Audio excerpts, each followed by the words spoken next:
Hi, this is Kurt Doolittle for the Libertarian Institute of Natural Law. Dr. Brad is down for the count with some bug or other. So I thought I'd take this time to do a live stream for instead. There's because I don't want to rearrange the rest of my day. So there's two topics that have come up in the past 24 hours. One I promised I'd respond to, and another which was just interesting this morning. I might come up with a third. I might have a third one, which I'll cover with a little humor at the end, which is I'm on the Facebook bad people list. I guess natural law and civilizational comparisons. In other words, I guess truth and reciprocity are now considered white supremacy. So I don't know what the fuck to do. This world has gone mad.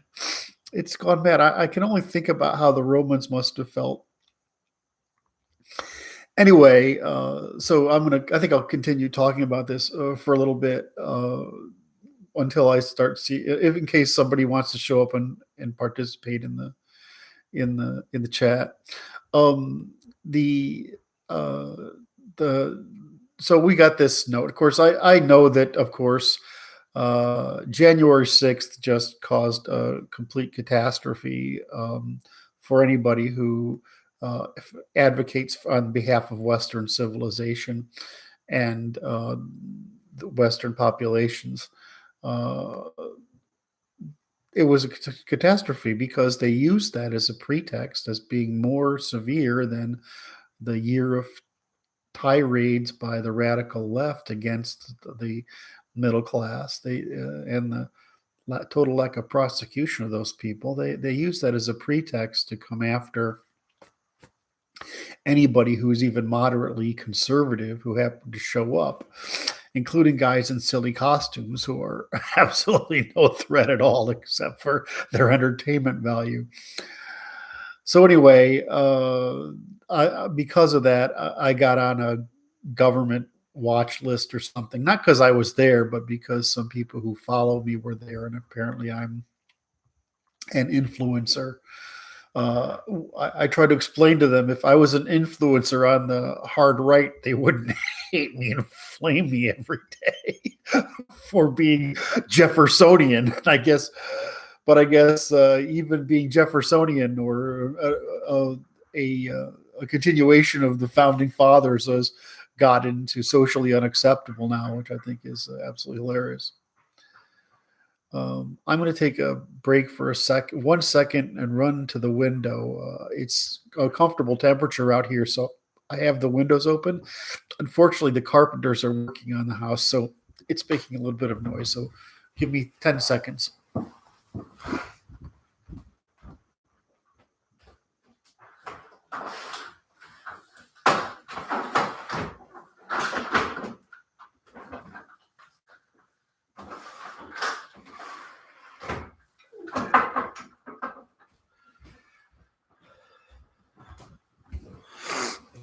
Anyway, there, a little more quiet, a little less. The problem with one of the autistic problems, of course, is that any sounds are distracting. I used to tell my mother I can't go to this. These malls as a kid in these places because they make me nauseous and give me migraines. Well, it's because you can't filter that stuff out. You can learn. I mean, anyone on the spectrum can eventually learn to overcome it, but you need a lot of willpower and at least to understand what's going on. But anyway, so I'm easily distracted. Anyway, so it's apparently impolitic to be a Jeffersonian, or it's probably impolitic to be a white male. It's impolitic to favor science in social science rather than pseudoscience in social science. And I just view this as the clown world has gotten as far out of hand as the Christian clown world must have gotten out of hand to the Romans. It's just unbelievable. Anyway, or the It's just so exasperating. So anyway, and so I'm on the Facebook list as well, which is kind of humorous. But in any event, back to I have two things I want to answer today, but I've gotten a couple of questions that have popped up here in the chat, so I'm going to answer them because I want to engage the audience to give time, a little more time for people to join before I start rolling into my primary topics. So Jack Vos asks, I've been meaning to ask, why do you dunk on France so much? I dunk on France so much because during the early Middle Ages, there was the Latin influence, the Roman influence in France seemed to persist. And then France went through the problem of wealth, just like Spain went through the problem of wealth, just like America is going through the problem of wealth. And the problem of wealth is that you create a tendency there for the feminization of the civilization. If you look at early French history, proto-history, it's got a Venus cult.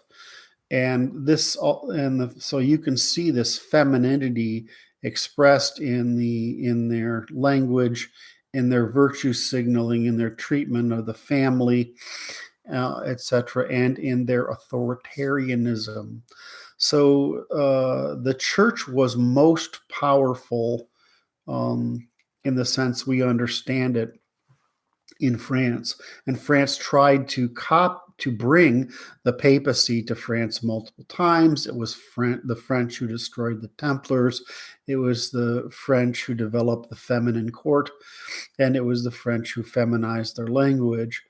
And it was the French who were taught a Lacedaemonian court, which is that no, your pretty virtues don't.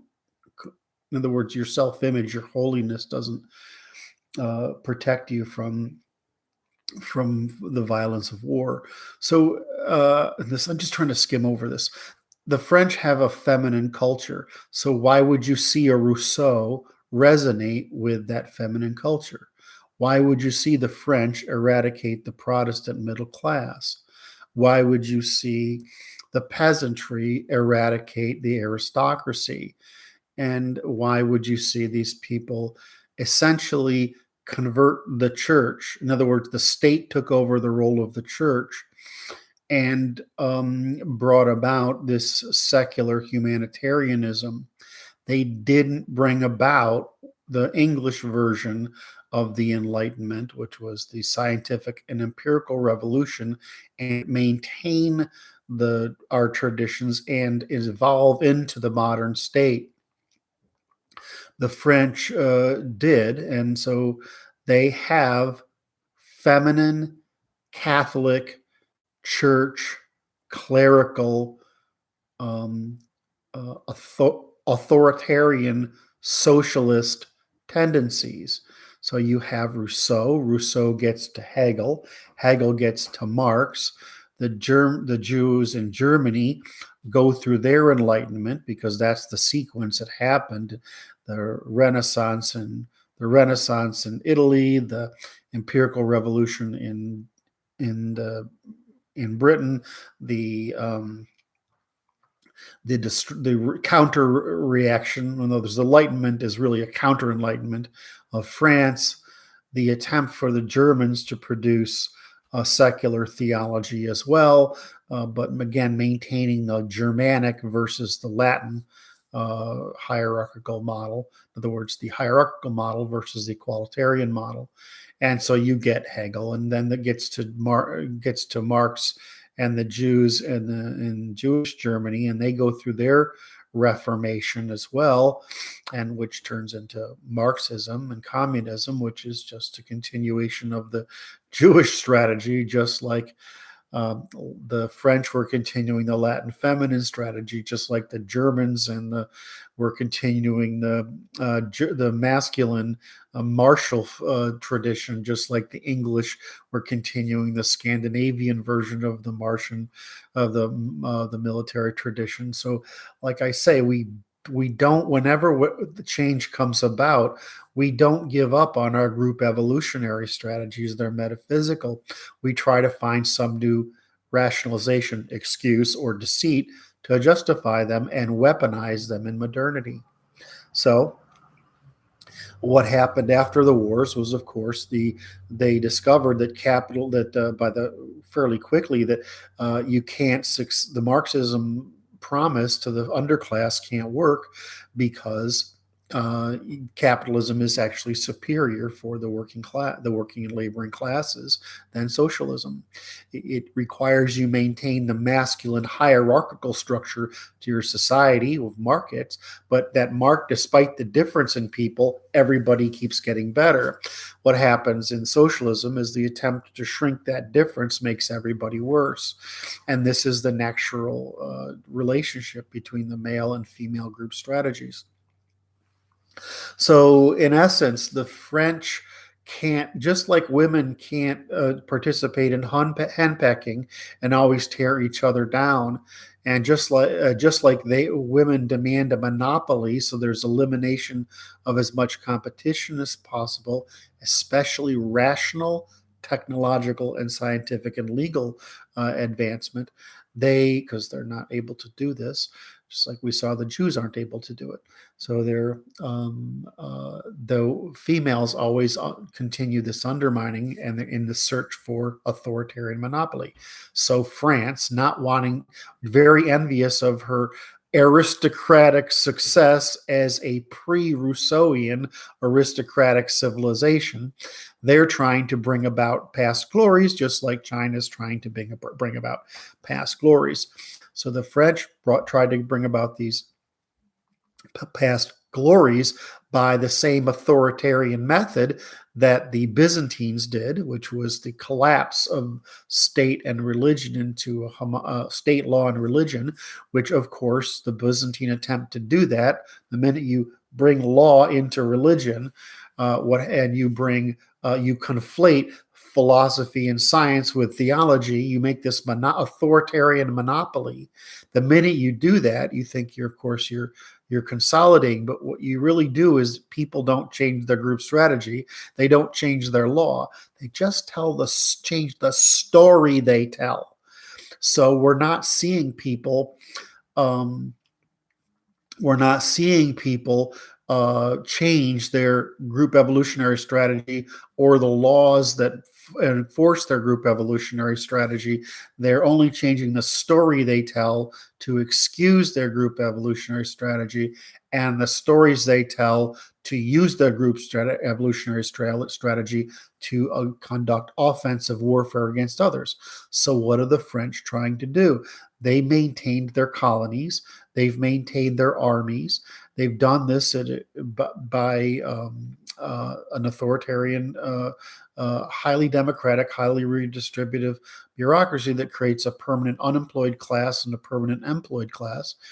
And they devote the average French person is quite poor by our standards, and they live in this world, and they continue to try to take over all of Europe.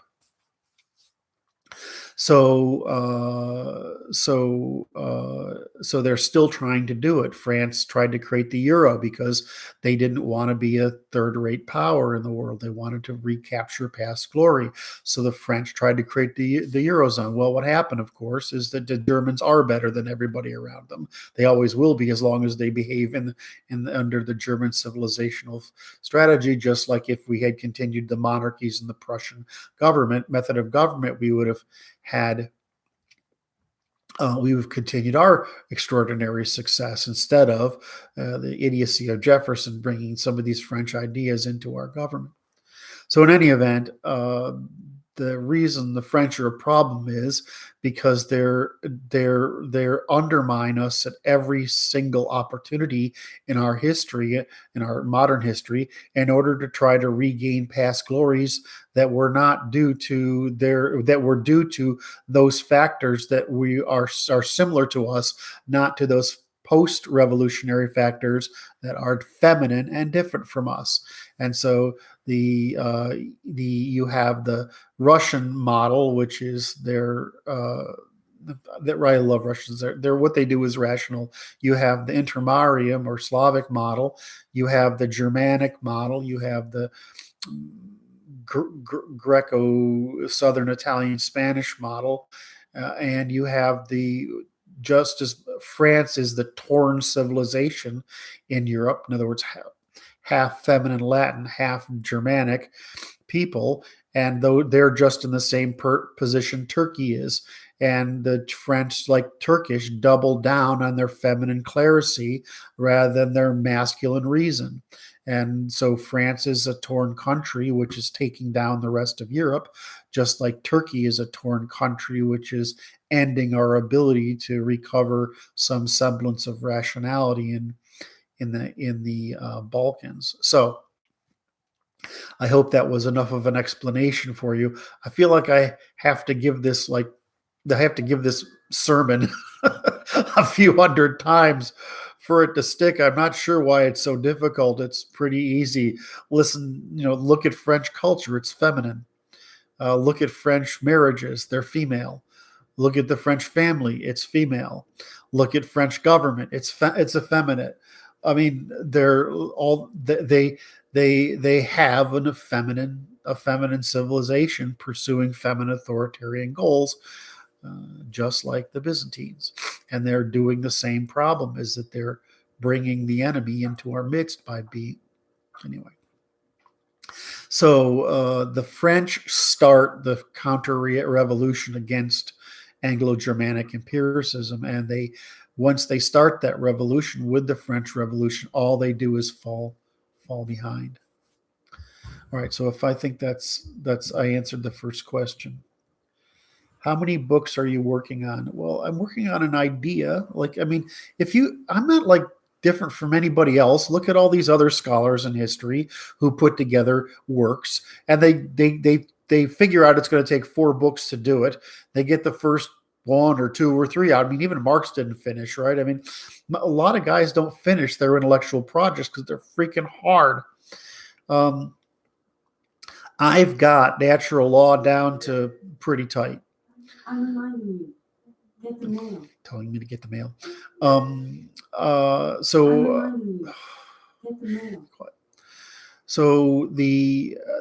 I'm working on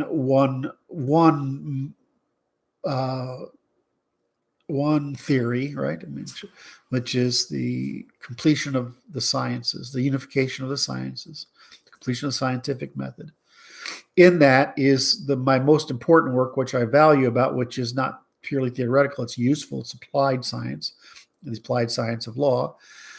And that part I am really, really confident about. I mean, I'm there. It's, I just have to tweak it every day, and mostly it involves removing things. I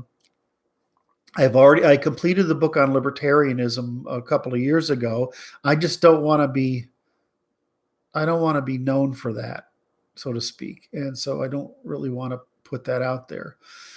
So I'm sort of looking at that as unnecessary now, because as far as I can tell, libertarianism's dead.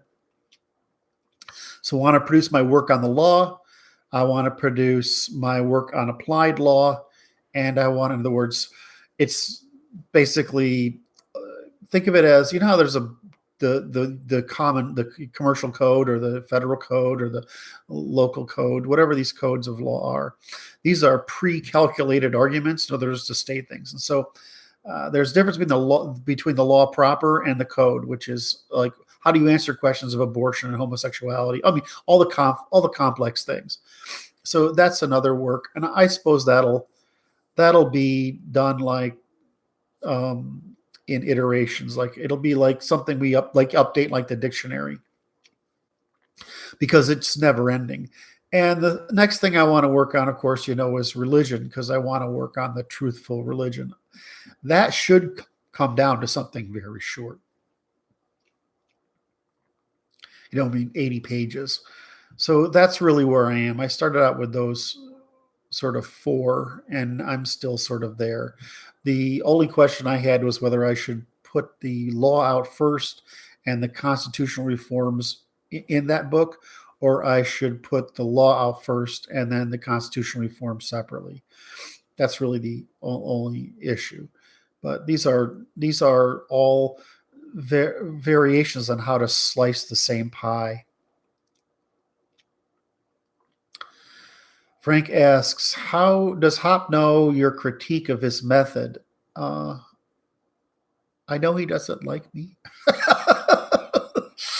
As he said to me, personally, I should have more respect for men of achievement, which is a very German way of saying, you said bad things about Daddy Rothbard and I'm offended. It really bothers me because I'm the only guy continuing Hoppe's legacy, and he's just going to vaporize in the historical record. Whereas, in my view, he's the guy who got me here. And so I look at it as a Jew, a German, and an Anglo solved the problem of social science within 3 generations, and that we should consider ourselves heroes in that direction. But Hoppe is a very prideful man, and he is extremely overinvested in his Kantian rational strategy. And I've kind of said everything he says to justify his claims is false or nonsense, and including argument. These arguments. These are nonsense, philosophical rationalisms. It doesn't. But his applied logic to social science is all correct. So I just, like usual, would say, I mean, Hoppe got me here because he's right. He was right about almost everything that in his application of property, and he's just wrong in justifying it. And this is normal because he came up through the rationalist school, just like I came up through the computational and scientific school. And of course, you'd frame these things differently. The only difference is my compass, ruler, and protractor are more precise tools than the one he has. And so I'm not even sure he could understand the difference, to be honest with you. I don't know, which is why I want us to have this discourse. But see, he would see it as advancing the interests of somebody who was mean to Daddy Rothbard. And so, I mean, I love the guy with a passion, and I know he hates me, but what can I do? I can't fix that part. I can't keep the Property and Freedom Society going after he's gone. I can't keep the momentum happening. I can't restructure the argument as Rothbard, Hoppe, and Doolittle solve social science in 3 generations, and that we have to look at each other's failings in order to understand that why we did that. I mean, I wouldn't have been able to do it without them. So I always think it's really kind of unfortunate.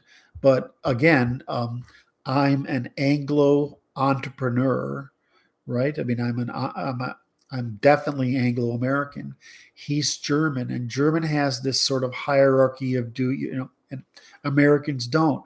We have a very old-fashioned way of dealing with things, that if the only test is the fight, and if I win the fight, I win. Period. There's a purely empirical method of sorting people out, and the Germans don't do that. They are looking for you to conform. So I understand him. I just don't think it's possible to reconcile it, not from my standpoint, but from his. And I've tried being nice. I've tried being an aggressor. I've tried everything, but he just won't engage.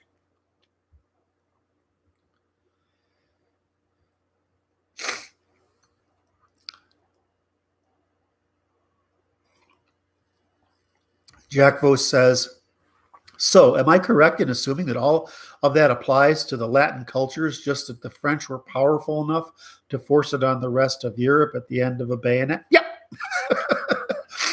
And they're angry because they're not powerful enough. But what's happened, of course, is Germany has false guilt over World War I. I don't bring World War II into it because I consider World War II our fault. But Germany was right in World War I to try to restore the Holy Roman Empire over French objections because the Prussian method of government was superior. Oh my God.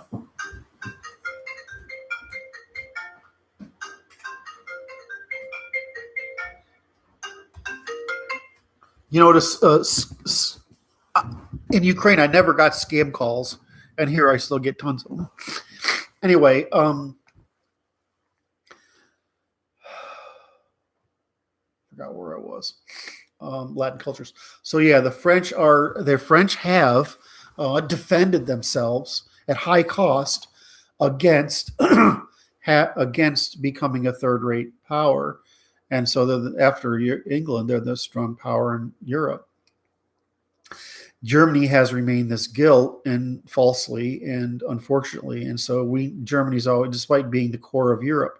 So until we leave Europe, and Germany has to rearm and take its natural position as the intellectual, scientific, economic, and military power, it's going to be a problem. The problem is they've brought all these Muslims in instead of increasing their population. And this is just probably unsurvivable. So we are left with the remnants of that thought in Poland in Russia as the means of saving Western civilization, because the Germans are just too pussified by their unworthy guilt over the wars. So France bet. Germany didn't bet. Germany redirected everything to the production of social programs. France didn't do that. They were willing to accept permanent poverty for their people in exchange for maintaining their colonies and their military power. So they ran down the clock on the false promise of the capitalism. The Russians are doing the same thing. They're just running down the clock on the false promise of Western liberalism. They know what they're doing. And the intermarium countries are saying, we're all good with this economic stuff, but this social stuff, this isn't going to work. We can't do that. That's suicide. And they're right. So, again, this utopianism starts with the French. The French are the ones who let it out of the box. The Jews turn it into not only a national weapon, but a weapon of undermining. And, we have modern history.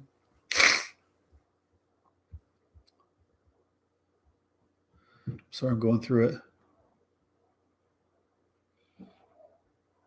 There is a cultural, experiential threshold one must have in combination with natural. Yeah, like I said, to understand what I'm saying requires a great deal of knowledge. It requires sufficient IQ, that the better I get at it, the less it seems to require.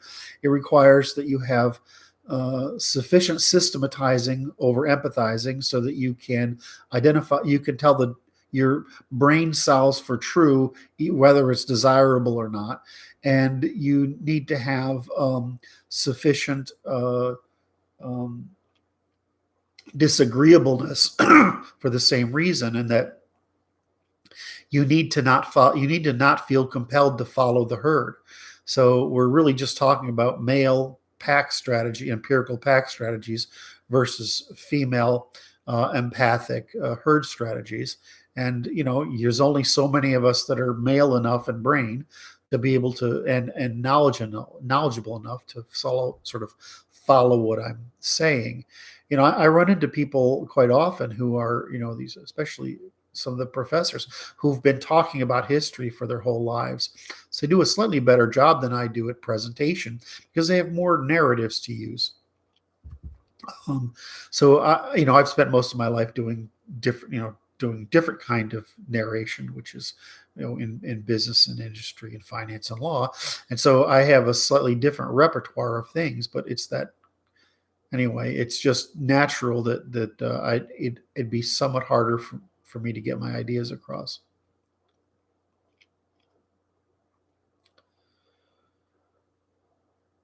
The European Union was designed to collapse Europe. Well, the European Union was based on the false premise that Europe could imitate the authoritarianism of the federal government in America. But as we see, the federal government in America has lost legitimacy. So instead, America was designed as a continuation of the European strategy, particularly the Holy Roman Empire, which is a collection of small states under federated militarily and judicially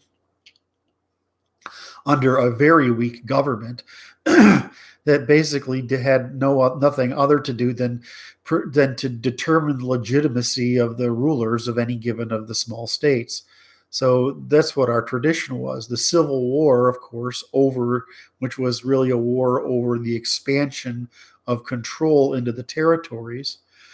That war, in other words, was conducted for that reason. Slavery was one of the key points there, but it was military, strategic, and economic as well, and political as well. So had Atlanta won, of course, the Northeast would have been isolated, and the South would have ruled from east to west, which frankly would have been better. So that said, and slavery is economically non-viable. Would have been economically non-viable within 20 years. So we held a war, killed 500,000 people, and we ruined our Germanic government to by 20 years, which was not even capable of performing the reconstruction necessary. So was a catastrophe. So the French, of course, are the most feminine and the most feminine group, and so an authoritarian group. So they wanted to repeat the Napoleonic conquest and simply produce an imitation of the U.S. so that Europe could be as powerful as the U.S. was on the world stage. Well, the difference is that that project is failing because you can't homogenize our people, and we don't want to because it's bad for us to be homogenized. And the U.S. is failing because we reached a population density and a cultural diversity somewhat like the Europeans have, which is the natural thing for our people. And as such, we're seeing pressure to devolve the federal government back to its original status, just like we're seeing resistance to the expansion of the euro. Fundamentally, all anybody cares about is the borrowing capacity of the Germans and the borrowing capacity of the federal government here. I mean, it's just nothing else to it.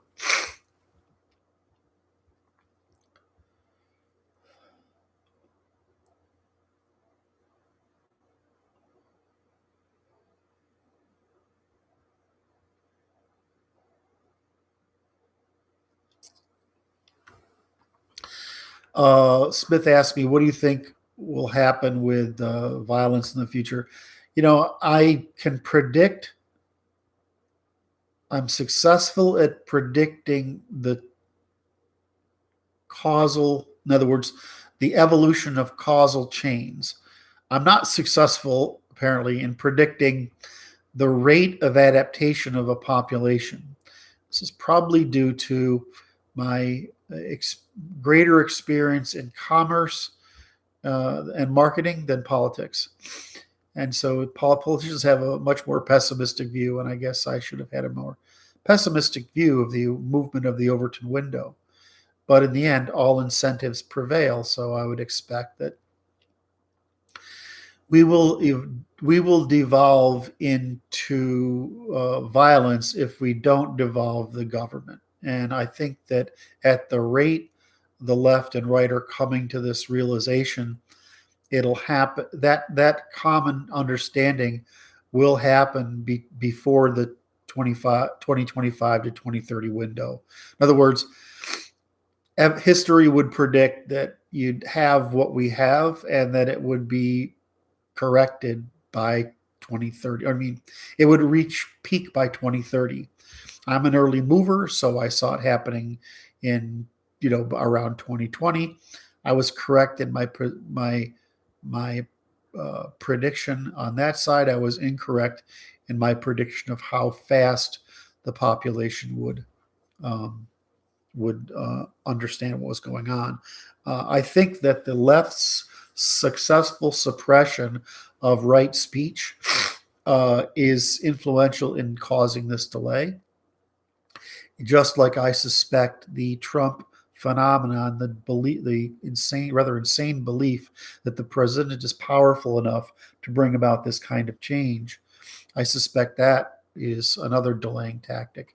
But it certainly looks like we're headed to a 2025 to 2030 correction. But I mean, one of the corrections can be to do nothing and fail.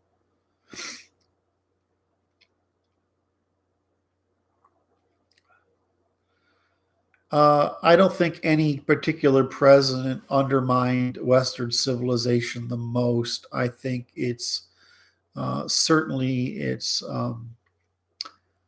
Roosevelt. Certainly it's Johnson. Certainly it's Carter, and certainly it's Obama. With heavily, I mean, he did it on purpose. Where Clinton, uh, he really, his basic problem was he allowed the undermining of the military. In other words, this using this period to pretend that that the military could be converted to a social program like it is in Europe, instead of a means by which we maintain strategic superiority.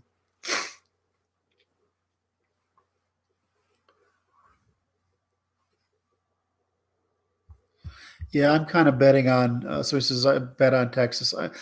T- uh, the most logical origin of anything would be Texas, and if I could tell everybody to move to Texas to prepare, I would. Mostly because the economy is working.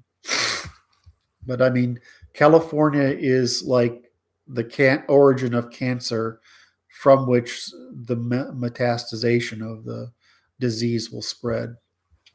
All right, so I've answered your questions, and that took me way longer than I expected, 37 minutes.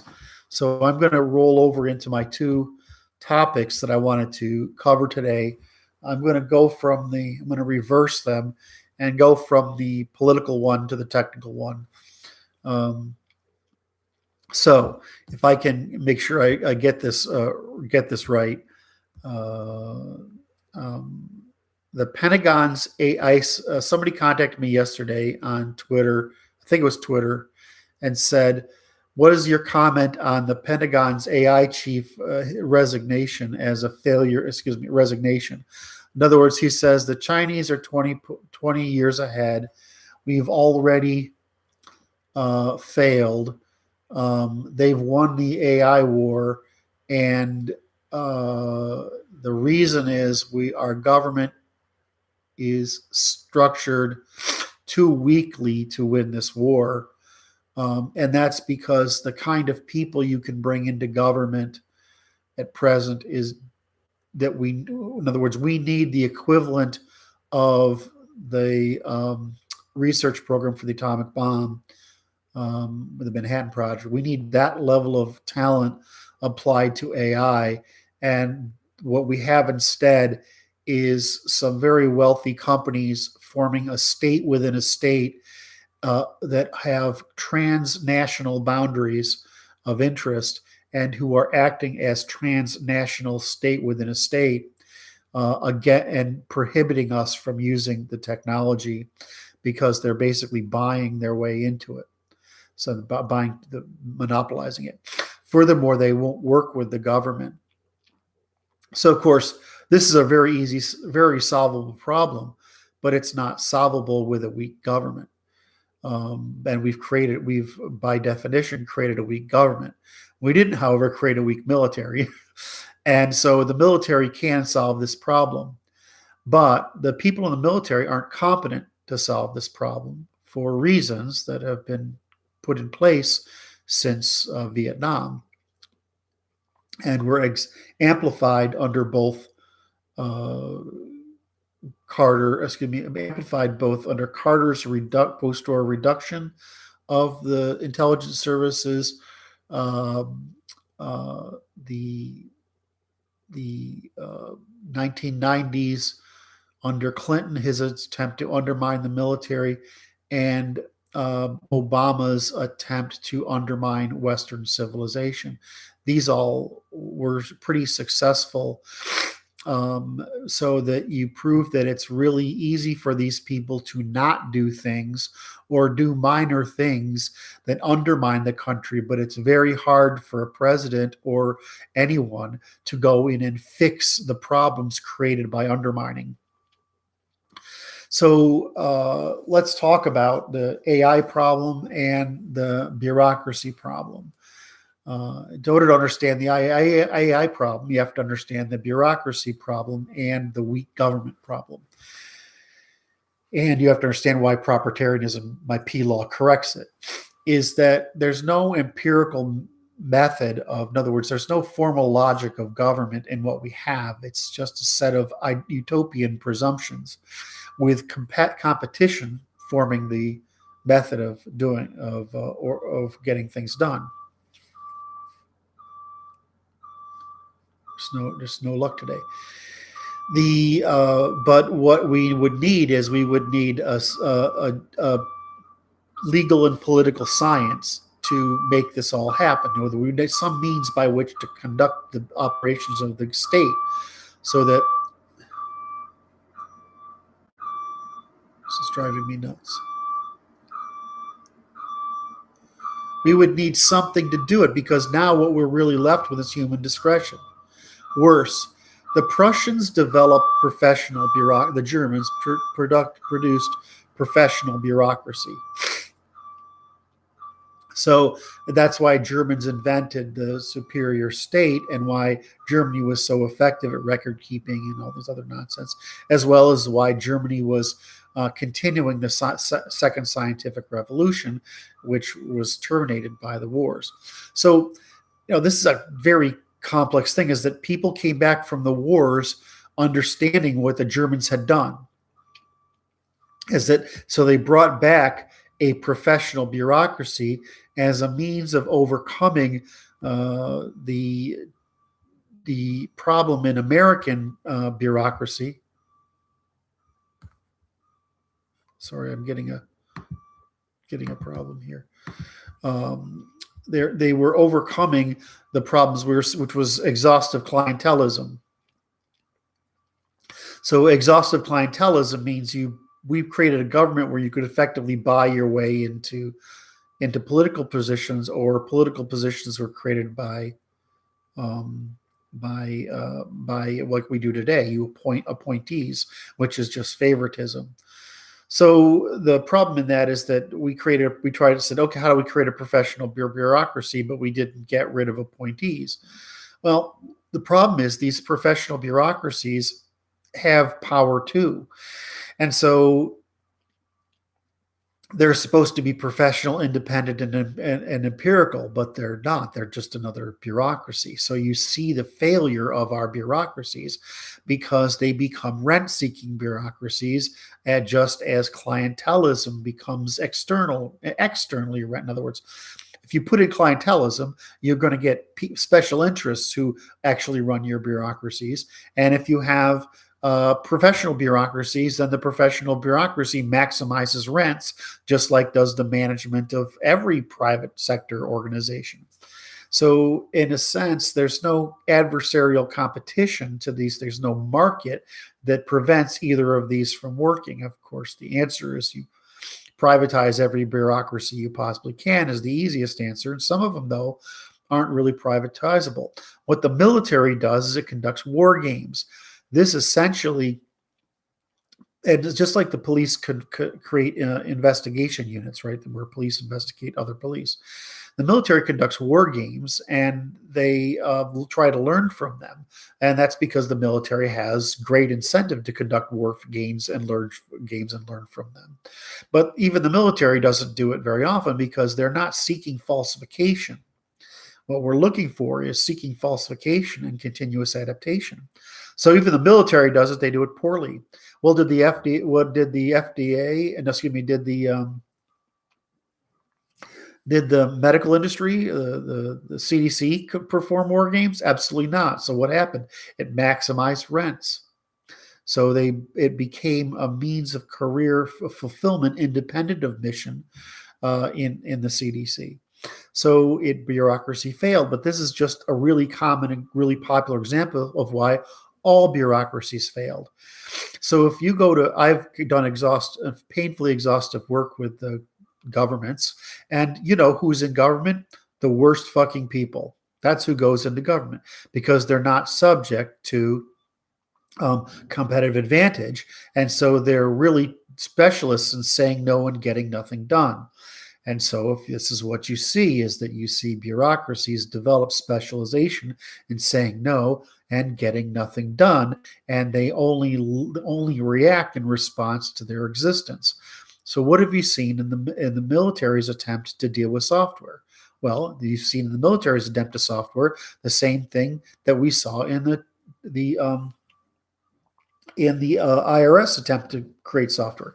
It was the same thing we saw in the healthcare sector develop federal software. It's because there's just the same reason we see problems when we're trying to build transportation through multiple states or cities, is that local power is too great to regulate, to limit, too great a ability to inhibit adaptation by, that's at a higher level. So what we've seen is that all our bureaucracies at all levels have failed. They become always and everywhere sources of vested interest to extract the maximum personal returns, produce the minimum work and output, and have the least responsibility possible by doing the least work, because they can only get into trouble by doing any work. So their basic strategy is to do as least work possible. Anyway, so this is what we see throughout our bureaucratic system. This is why, if you go to Washington State, your driver's license is done by private companies, so you get customer service. But if, here in the New England, it's like, it's as bad as waiting for the people in Ukraine, right? Those are post-Soviet people. It's fucking horrible. They get nothing done. They don't want it to. They're not there to solve your problem. They're there to prevent you from getting something done not perfectly according to whatever protocol they've established, when the criteria for their protocol is that which eliminates all risk, blame, accountability, responsibility on their side. It's very frustrating. So why is it that so if we failed at every other software implementation, why would we not fail at this? Well, we have an enemy state within a state. We're being conquered from within, right? We have a government that's too weak to take over, to prevent a state within a state. We have professional bureaucracies that are mal-incentivized to produce any goods. We have too weak a president to bring about socialism and all this other stuff, but we have too weak a president to be able to correct these, and our law is insufficient to be able to tell the difference between what's a good choice and a bad choice. So, in my world, of course, we're failing. What is the Chinese government do? They do fascism, not communism, but fascism, which means they're trying to produce social goods by maximizing the private sector to the point where it's producing maximum social goods, but not where it's producing maximum private goods. In other words, they redirect, just like the fascists did, the private production to the limits of production of good for the commons. So they have the equivalent of political. What is it? What are the Russian political officers? I'm forgetting it. We know what the Germans were. They have political officers in every company. The state is the primary banker, not an independent Federal Reserve. So what they've done is the Chinese have made it so that they can essentially weaponize the entire economy under the geostrategic direction of the state and the military. And we've made it so the military is still bound to limitations on on physical warfare. In other words, we domesticated warfare without understanding that no one else did. And the Chinese understood this, and so they've built the civilization for total war. Well, what is war? Well, war is just competition. And so we're failing the competition because our military doesn't have enough scope and responsibility. Our law isn't clear enough so that we know how to conduct war against agents, internal and external. So we're being conquered from within by the female method of warfare, which is undermining.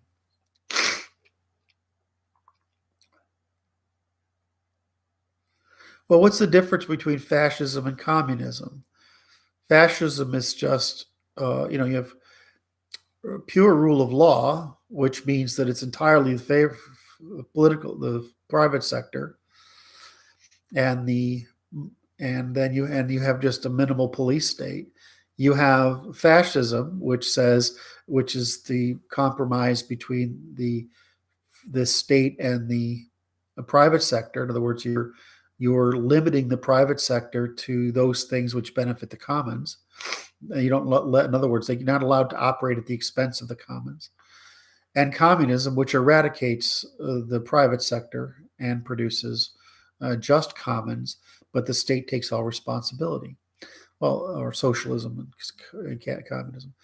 Theoretically, capitalism is impossible and communism are possible. So what you really have is a rule of law. You have fascism and you have socialism, and these are the three. You're somewhere on this spectrum. So the French are not quite fascist, and the difference between the other dimension is that if you're going for the production of commons, you're going to end up with ethno-nationalism. And if you're going for the production of warfare, in other words, on a global scale, like the Jews, the Muslims, and the communists, you're going to produce the communist authoritarianism, because you're actually neutralizing differences in ability between groups. So what we would want, of course, is the world to be full of fascist states, which would mean small, mixed economy, ethnocentric states, maximizing the use of private sector in the production of both private and common. In other words, consumption and capitalization. That's what you do, and you would not go to socialism, which means you're destroying the private sector, or to pure capitalism, which means you're destroying the state sector. Fascism's the middle equilibrium, and what it means is that your ability to consume is limited to that which is beneficial to the commons. And the reason I said my work would lead you to a more fascist state isn't because I'm like talking about hoo-ha, rah-rah, blood and soil, whatever. It just means that you would produce commons maximize the production of commons, maximize the production of the private sector, but not let the production of commons interfere with private sector production, innovation, and adaptation, nor let the private sector privatize commons. It's just fascism's the ultimate. When I say fascism, that's what I mean. Ethnocentric, small states, mixed economy with rule of law under a monarchy as judge of last resort that prohibits the privatization of commons by the private sector, and the privatization of private and common by the bureaucratic sector. I just view that as good government. If you want to call it fascist because it doesn't allow you to lie, cheat, and steal under the cover of freedom or diversity, you're just a criminal conducting a fraud if you disagree with me. All right, so my net result is that the Chinese are way ahead of us for these reasons, and that one of the reasons we need to correct things and implement P-law and its policies is to reorganize the state for the continuous conduct of total war, and we should force bureaucracies to be in the position of conducting war games, where we have, just as we have a judiciary that resolves conflicts, we would have some aspect of the state, like the military, subjecting our bureaucracies, all of them, to war games, testing whether they were able to adapt to current crises. So I see another function of the military, so to speak, is the military pushing war games down to the population so that it can adapt. I mean, most of this stuff is trivially easy, and I've written how to handle it.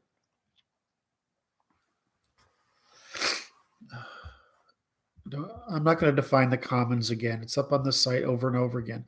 The commons is anything we all depend upon, whether informational, habitual, normative, traditional, institutional, like economic, geography, resources, whatever, and our demographics, our genetics, and our populations. Anything that any resource we make use of, regardless if it's whether of its state, that we make use of by prohibiting the consumption of it and the production of capitalizing. So you consume the private sector and you capitalize the public sector. The minute the public sector is producing consumption, it's not capitalizing. That's how you know the difference between which two of them. The problem is, of course, we need to the private sector needs to police the public sector, and the public sector needs to police the private sector. And it's not hard to do that. It turns out to be really easy. You just create a market where we're no longer in the law, where we're no longer disintermediated from the defense of the commons. Right now, and it happened relatively early in the Enlightenment, is we started to disintermediate the population from its ability to appeal to the parliament, where the parliament is just another judiciary. And so we've lost the parliamentary judiciary that is a means by which we raise court cases against the state or powerful actors. And we've lost that. We've pushed everything down to these courts and we've disintermediated the people from defense of the commons, leaving an unregulated state with bureaucratic self-interest to police the commons, and they've failed. Not only have they failed, they destroyed our commons.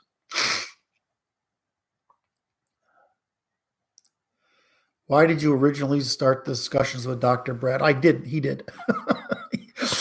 He said you're stuck, and I want to help you get this done. And so we did a few, and it eventually evolved into me understanding what he was trying to get me to do, which worked. So. All right, so I've answered some of your questions, and I've answered the topic, the easy topic, which is the Pentagon AI Chief Resignation. No, I probably haven't finished that topic yet. So let's continue with AI a little bit. What he's really saying is that, from what I read, what he's saying is that he has not got the power to reform these organizations. There aren't people within these organizations that are capable of implementing that reform. We're in competition with the private sector for the people who could do it. There isn't budget for paying this caliber of people. And the people in the private sector we got to understand, we talk about Google and Facebook and Twitter. These are not companies that are majority European. They're majority populations are immigrants that are hostile. So they're created a bureaucratic state within a state, a private bureaucratic state within a state that's hostile to our self-interests, our people's self-interest, and they're replacing us, just like the same thing that they did to the financial sector, the same thing they did to the academy, same thing they did is what they're doing to our information systems. And so that's why they funded willingly and knowingly their own to produce this system of undermining. Essentially, they've created a repetition of the pulpit, where only their speech is sacred, and that only those people that authorized by those platforms have the right to speak, and that everyone else is a heretic. So they've just repeated the Christian destruction the Jewish Christian destruction of the ancient world. I mean, it's not complicated. I don't see it as complicated. The problem is who's to blame? Them for being what they are, or us for failing to police it? You know, I keep telling people if I had a million guys show up, it would be over. Well, you can't get a million guys to show up. Why? Because they want daddy to do it for them. So what's the difference between the right who wants their daddies to do it for them, and the left who wants the state to be its daddy, and women who want the states to be its husband? What's the difference? There's no difference. If you won't do it, you aren't men. Simple. So as for AI in general, I think I've been on this quite a bit. We're not. AI is eliminating a category of, as we use it today, is eliminating a category of labor that essentially means we can produce an infinite set of labor for certain specialized categories of tasks, and by the rapidity of the current AIs, we can do things by trial and error effectively that it would take legions of people to do. So, that's what it is. So I don't really think it's very complicated. If you mean, and secondly, they don't have respect property rights. And we don't militarize those technologies. In other words, we militarize nuclear power, but we didn't militarize those AIs. In other words, we didn't put them under strict control, and we don't purge potential risk candidates, in other words, Chinese students, from those organizations. And so what we have is a state within a state using the commons that you and I pay for as a cover for producing the new commons they want to produce at the expense of the prior. It's just the Christian destruction of the ancient world all over again. So I don't know what to tell you. That's what it is, and unless there's no way to fix the reason we have violence or force, as I don't mean violence, force as the end point of all decisions, is that force is the last means of defense against crimes. So that's why the state has a pretty much monopoly on force. Well, there's only one way to fix the industrialization of lying, and that's by applied force. That force needs to be articulated in law and prosecuted in the courts, and etc. And we would need to provide great incentives for people in those companies to do that. But we need a science outside of it to be able to determine what's hostile and not. In other words, we need to mind something that isn't an opinion. So P-law provides the means of decidability for determining what's hostile and not, criminal and not. So I don't know. Are we behind the Chinese? Absolutely, we are. They are going to win because they have a superior political model. Period. And because they're culturally homogeneous, they can bear more costs. Because we're culturally heterogeneous now, politically heterogeneous, economically, what's happened is that we're now vulnerable to a superior form of government, and we can't make people pay costs.